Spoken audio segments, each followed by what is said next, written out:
دیکھیے زندگی ایک سفر ہے اور اس سفر میں ہمیں رکنا نہیں. اگر ہم رک گئے تو ہماری زندگی رک جائے گی، ہمارے مقصد رک جائیں گے. ہمیشہ اپنی سوچ کو آپ بلند رکھیں، ہمیشہ اپنی سوچ کو مثبت رکھیں، لوگوں کے لیے اور اپنے لیے بھی. اور مسلسل اپنی سوچ کو بڑا رکھ کے اس کے لیے آپ کوشش کرتے رہیں، جد و جہد کرتے رہیں.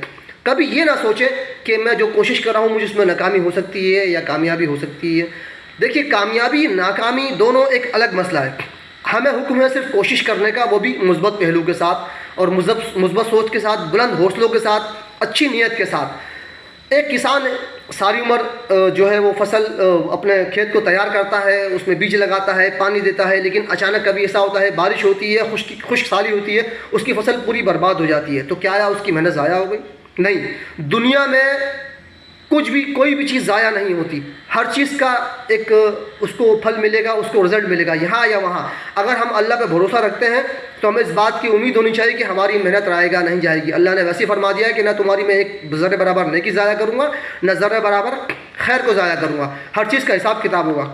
اگر ہماری یہ نیت ہوگی تو انشاءاللہ تعالی ہمیں اپنی محنت کا پھل یہاں نہیں وہاں ملے گا. یہاں ملے گا تو کسی اور دوسری صورت میں ملے گا. ہو سکتا ہے کوئی بڑی مصیبت ٹل جائے یا اس سے بہتر کوئی فیصلہ ہمارے لیے آ جائے.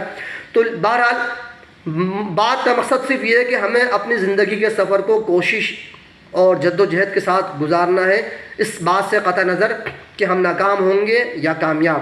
میں نے آپ سے پہلے ہی کہہ دیا کوئی بھی چیز ضائع نہیں ہوتی، کسی کی بھی محنت ضائع نہیں ہوتی. تو اس لیے ہم کوشش یہ کریں کہ اپنے سفر کو رکنے نہ دیں، اپنی سوچ کو بہتر رکھیں اور ان لوگوں سے تعلق رکھیں جن کی سوچ مثبت ہو، جو بڑی منزل کے مسافر ہوں، جو روح کی دنیا کے مسافر ہوں. اور روح کی دنیا کیا ہے اس کو سمجھنے کے لیے آپ کو ان لوگوں کے ساتھ تعلق قائم رکھنا پڑے گا جن کی نیت صاف ہے، جو لوگوں کے لیے خلوص رکھتے ہیں اور آگے بڑھنے کی صلاحیت رکھتے ہیں.